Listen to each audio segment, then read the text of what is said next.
Ok, yo, faut pas niaiser. Aujourd'hui, on a tellement pas le temps de niaiser. J'ai l'impression qu'il y a tellement de choses. Hier, à la télévision québécoise, il y avait pas juste un des meilleurs épisodes de télé-réalité depuis très longtemps. Il y avait une entrevue à Tout le monde en parle qui était très intéressante. Ali Nestor pour dénoncer le racisme systémique et parler du racisme systémique à Tout le monde en parle. Un moment dans cette entrevue où il était devant le nouveau ministre des Affaires autochtones au Québec, qui est un ancien membre de la SQ du SPVM, je me rappelle pas trop, mais c'est un ancien membre des forces policières qui est rendu maintenant ministre des Affaires autochtones. Puis cette nomination, elle a été un peu polarisante. Puis ce moment, Tout le monde en parle avec l'entrevue de Ali Nestor, où est-ce qu'il a directement confronté au racisme systémique au Québec. C'est un beau moment de télévision. Pour vrai, j'ai adoré ça. Anyway, c'est pas juste Occupation Double dans la vie. Je sais que j'ai un beef avec Guillaume Lepage, mais Guillaume, tu sais que c'est all love. Jusqu'à temps que je sois sur le plateau puis tout. Mais anyway, bon vidéo tout le monde.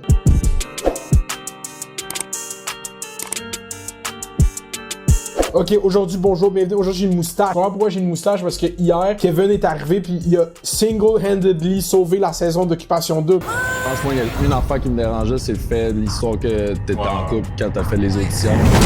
La façon que Kevin a confronté celui dont on ne doit pas prononcer le nom. Puis le début de cette saison d'Occupation Double, je vous donne mon opinion sur plein de sujets en particulier. Donc, je vais essayer de frapper le plus de choses possible dans cette vidéo. Si j'oublie des affaires, ben j'oublie des affaires. Il y a vraiment pas de texte. Mais pour vous mentir, là, avant l'épisode d'hier, cette twist des vieux candidats recyclés était la pire idée que j'ai jamais entendue de ma vie. Je trouvais que c'était un attempt paresseux à nous donner du monde qui ont déjà mis beaucoup de marketing derrière pis des faces qu'on connaît déjà pour essayer de rajouter un peu plus de piment dans le show. Avant l'épisode d'hier, là, c'est tout comment je me sentais avant l'épisode, parce que l'épisode d'hier a changé beaucoup de choses dans ma perception de cette saison. Je trouvais que de ramener Cynthia, c'était pas tant une bonne décision. Juste ramener Kiari, c'était visiblement pas une bonne décision selon moi. Puis pour les gens sur Twitter qui attendent que je pose des receipts sur Kiari, ça va être à la fin du vidéo, ok? Je trouvais vraiment que c'était pas le meilleur move. Puis l'épisode s'est passé hier, puis il est arrivé une des meilleures scènes de télévision de tous les temps, c'est qu'on a ramené la réalité dans le monde d'Occupation Double. Puis je pense que c'est la première fois, pour vrai, où je sais pas, je suis pas au courant. Je pense que c'est la première fois qu'on amène la perspective de l'extérieur dans le jeu. Puis ça m'a fait... Yo, il aurait fallu... Hier, j'étais trop hype pour aller en live sur Instagram. J'ai live tweet le shit. Pour vrai, si tu veux voir mes réactions directes à Occupation Double, follow-moi sur mon spam account Twitter, Chief Mounir LOL. C'est là que je react pas mal aux émissions d'OD. Anyway, comme hier, j'étais dans tous mes états quand Kevin est arrivé avec les nouveaux, pis que dans la maison mixte, oh mon dieu, genre, là, je vais arrêter shit, man. Charles, bro, oh my fucking god. C'est une des meilleures scènes de télévision ever. Genre, pour vrai, là. C'était well deserved, bro. You had it coming for you depuis le début. Je suis même pas mad, bro. Honnêtement, là, moi, je donne pas longtemps à ce gars-là dans Occupation Double. Hier, on a vu le début d'un gars qui va péter une latte, convaincu, genre, qu'il va péter une fuse à la télévision. Puis même, je pense qu'il va tellement péter une latte qu'ils vont même pas le montrer à la télévision. Je pense que d'une shot, tout le hit, il a réalisé d'une shot quel point il était wack depuis le début. On dirait qu'il s'était tellement focus sur comment paraître avec les gens dans le jeu qu'il a oublié totalement à quoi il ressemblait puis de quoi il avait l'air. En fait, il s'est perdu dans cette expérience-là. Puis là, la réalité est venue le hit one time, là. Il y a la première discussion où est-ce que Kevin, shout out Kevin, j'ai une moustache juste pour toi. Genre, je vais la raser littéralement après cette vidéo. Genre, j'ai une moustache pour toi, Pam. Tu m'as fait du bien hier. Quand j'ai vu mon petit Kevin, quand j'ai vu ça, là, je te jure, sur ma vie, mais là, après, il y a le souper d'élimination, je pense, qui sont à table. Puis là, en fait, je vais juste break down live l'histoire de Charles pis son ex. Puis j'ai aucune version officielle de personne. Je sais pas s'ils étaient ensemble, je sais pas s'ils habitaient ensemble. Tout ce qu'on sait, c'est qu'elle a fait un tweet. Et le tweet a go viral. Elle a rien dit. Les gens ont fait des articles là-dessus. Fait que là, que lui arrive pis qu'il met tout le blâme sur elle dans la télé, là, à la télévision, c'est legit de la diffamation, tu comprends? La fille fait un tweet pour dire « Yo, j'avais pas réalisé, mais mon ex a fait les auditions d'OD pendant qu'on est en couple. » Ce tweet go viral, en vedette, Nasty font des articles. Après, elle qu'est-ce que tu veux? Elle vit sa vie, elle fait des tweets, les gens réinterprètent ses mots pour faire du contenu clickbait, parce que comme tous les médias qui reportent ou qui font du commentaire OD, c'est un sujet clickbait, comme moi, c'est un sujet clickbait, on fait ça pour des views, puis moi, en plus, je fais ça parce que j'adore ça. J'adore ça. Occupation Double, pas vous mentir. Puis c'est fou comment le monde, il l'écoute. Là, je passe sur une parenthèse. Les gens, les gens qui écoutent pas Occupation Double pis qui trouvent ça tellement stupide pis superficiel Occupation Double, je pense que c'est vous qui êtes stupide pis superficiel. Vous avez pas compris la beauté et le génie qu'il y a dans Occupation Double, le génie de l'interaction humaine sociale de notre société encapsulée dans 3 chalets dans l'anneau d'hier. Vous avez pas compris ça. Ça passe 10 pieds par-dessus votre tête parce que vous êtes des dum-dum en bas pis c'est correct, vous pouvez hate. Ça c'est la parenthèse finie sur les gens qui écoutent pas OD. Ça pour en venir, ok? Charles Bro qui a un reality check de sa vie, bro, je te jure, où tu vois son visage tout s'éveiller comme oh my god, c'est vrai ma vie à l'extérieur d'ici, elle existe, oh my god, ma vie. Là, les anciens arrivent, ils rentrent tout, laissent Charles tout seul avec. Meilleur genius move de l'histoire. Charles, il s'est fait tuer par son fucking greed pis son narcissisme de vouloir rester dans l'aventure. Si jamais tu fais du mal à une fille dans ta vie, là, si jamais t'es cave, tu fais juste la regarder direct pis tu fais yo, je suis pour le droit de vote des femmes, je suis féministe. Moi là, je suis féministe. Je suis féministe puis je protège les femmes aussi. Ok? Tu peux pas faire ce genre de choses. Moi, s'il y avait un référendum, je voudrais qu'il y ait plus que les femmes ils fassent plus 70 cents chaque dollar qu'un homme fait. Fait que est-ce que je suis un trou de cul avec mon ex? Non, man. The fuck, de quoi tu parles, big? Je suis féministe, big. Ben oui, big. Manon Massé, ben oui, big. Je la connais, big. Genre, pour vrai, c'était une... Moi, je protect woman. C'est comme si Tory Lanez arrive pis il est comme, yo, protect all black women. Yo, j'ai pas shoot Meg, bro, je suis féministe. Je peux pas shoot une fille, même si elle a des éclats de gun dans le pied. Big, j'ai pas de problème avec les noirs. Pourquoi y a juste des blancs qui travaillent ici? Big, je suis Black Lives Matter. Hey! Ça, c'est genre, ce choix d'éditing d'OD. Pis c'est ça qui arrive à chaque fois avec OD, c'est que je m'embarque dans les narratifs pis je fais des fucking jugements sur les gens à travers tout ça. C'est un show de télé qui est monté, fait que mon jugement sur les gens est déjà décidé d'avance. C'est vraiment ça, là. Le plus gros facteur dans Occupation Double, c'est pas ce que les twists, c'est le montage. C'est ça qui fait en sorte que ça contrôle toute la perception du public. Ils sont allés trop all-in dans le fait qu'on aime pas Charles. Ils nous l'ont fait trop détester, ils ont créé cette espèce de vilain.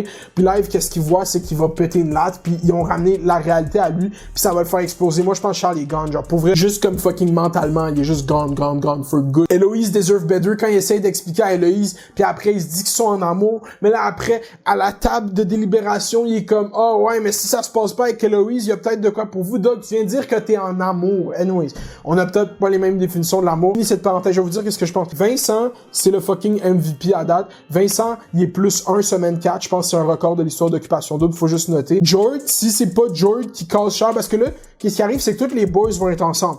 Pis si les boys réalisent qu'ils se font manipuler par un leader narcissique, ils vont le réaliser quand ils vont tous être ensemble. Faut qu'il y ait une mutinerie qui se monte. Je pense que Jord va lead ça. Jord, t'es sharp. T'as remonté tes peurs. Bonne fight. Je suis désolé de pas t'avoir souhaité bonne fight. Nadé, t'as pris trop de temps. Puis j'ai pas trop parlé de Nadé dans mes vidéos. T'es habitué d'avoir le temps d'être celle qu'on convoite. Mais Jord, il n'y reste pas. Si Julianne est down, il va lock direct parce qu'il a peur de se faire éliminer. Il va aller avec Julianne. C'est pas mal un safe bet si tu veux bet ça live. L'affaire, ok, Marjorie, je suis tellement contente pour elle d'être avec d'autres gens. Marjorie, c'est ma candidate hands-on préférée. Elle s'est fait niaiser par Louis. Je pensais que j'allais aimer Louis au début de cette saison. Le gars a clairement des insécurités profondes qu'il gère pas. Il est tout le temps là à soulever des questionnements quand Big, t'es dans une télé-réalité. Juste bois des fucking bœufs de nuit avec la Steve, ferme ta gueule, puis check là, c'est fuck. Genre, anyway, ok, Marjorie. J'aime pas Kiari personnellement, mais Marjorie fait ses moves, puis je respecte qu'elle fasse un move sur Kiari. C'est le move que j'aurais fait si j'avais été elle. Le vrai move, c'est que Cynthia, il y a pas un homme plus facile à qui voler une femme qu'à Kiari, ok? Kiari, big, il dit qu'il aime une Steve, bro. 2 semaines plus tard, elle est avec Louis-Philippe, ok? Fait que comme c'est chill.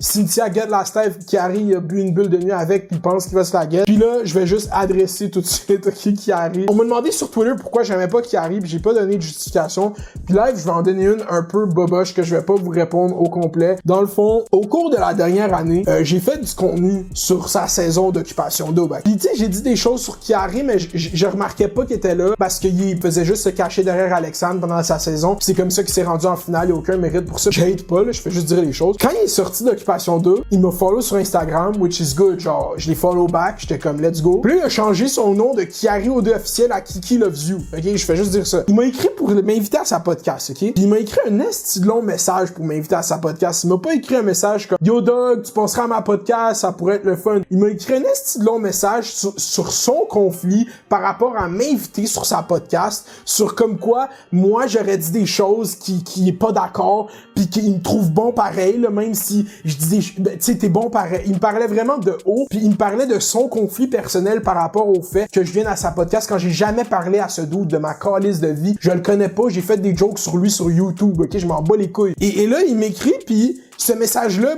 était tellement passif-agressif. Il y a tout le temps eu cette espèce de compliment, backhanded compliment, genre, je te fucking dis de quoi de pas good, après je te dis que c'était good pareil. Puis je trouvais ça juste wacko, fait que j'ai répondu straight up non, que j'étais pas intéressé à aller à sa podcast. Je pense pas qu'il y a take, ok? Je pense vraiment pas qu'il y a take parce que les semaines ont passé quand j'ai refusé d'aller sur sa podcast. Puis dans le fond, j'ai fait une autre podcast. Allez la voir si vous êtes down. Je trouve que c'est une fucking bonne entrevue. C'est la seule entrevue que j'ai faite en 2020 sur la podcast à Thomas Levac. Gros shout-out Thomas Levac. Puis j'ai fait sa podcast, ça s'est bien passé. Une fois qu'elle est sortie, il m'a écrit pour me dire...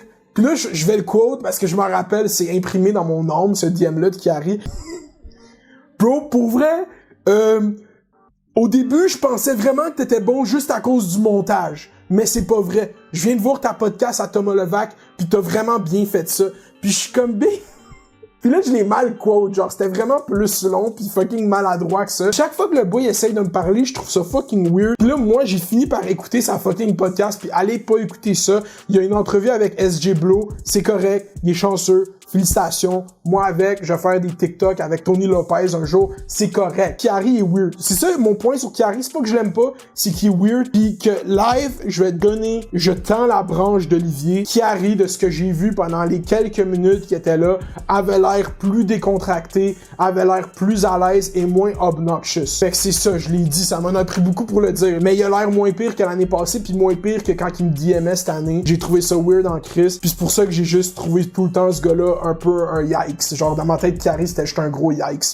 Pis c'est rien contre Hate Sees Get Marjorie, Let's Go Black Love on TV. Carl pis Andréane, c'est clairement un couple fort cette année. Ils vont clairement se rendre loin. Mais qu'est-ce qui arrive avec tous les couples qui vont se former, c'est que y a aucun couple dans ma tête qui peut rivaliser avec Vincent pis Noémie parce qu'ils ont littéralement cohabité pendant plusieurs semaines. Je pense que c'est off-top. Ils compétitionnent pas dans la même ligue que les autres, selon moi. Quand eux, je les vois se dire je t'aime, j'y crois plus. Quand Charles et Héloïse, qui se sont vus peut-être 45 minutes en 3 semaines, se disent qu'ils s'aiment. J'ai dit beaucoup de choses dans le 19 minutes 46 que je parle. Est-ce que j'ai vraiment bien dit les choses? Félicitations Kevin, j'espère que tu vas te get Stacy. Jamie, t'es même pas drôle. Jamie, t'es pas un clown, t'as juste l'air d'un clown, t'es pas drôle. Mais arrête de dire que t'es drôle comme Stacy. Kevin fait beaucoup mieux avec Stacy, puis même si Stacy se guetterait jamais un dude comme Kevin dans la vraie vie, je pense que Kevin est plus sophistiqué qu'il en a l'air. Il va être capable de se guetter une fille de Laval, parce que tout le monde sait que les filles de Laval sont très sophistiquées et difficiles à get. Quel couple que j'ai pas hit? Je vous dis que j'allais hit tout le monde. Charles pis Héloïse, c'est fake, c'est pas bon.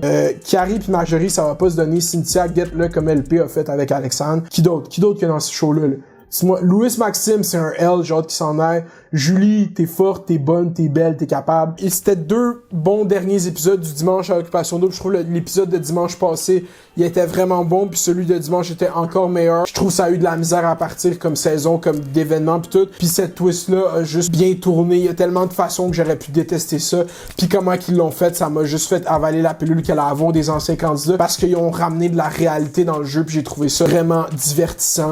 Charles va avoir un mental breakdown très bientôt. C'est tout ce que j'ai à dire. Pauvre gars, je me sens même mal d'avoir dit tout ce que j'ai dit sur lui. C'est pas vrai. Ok, ce gars-là aurait jamais dû être à la télé, pis c'est pas de ma faute si j'ai vu quelqu'un qui aurait pas dû être à la télé. Okay? Dites-moi qu'est-ce que vous pensez dans les commentaires de cette saison, cet événement, tout ça. Faites les doses, faites bye, reste à l'école, gang gang. Dog one.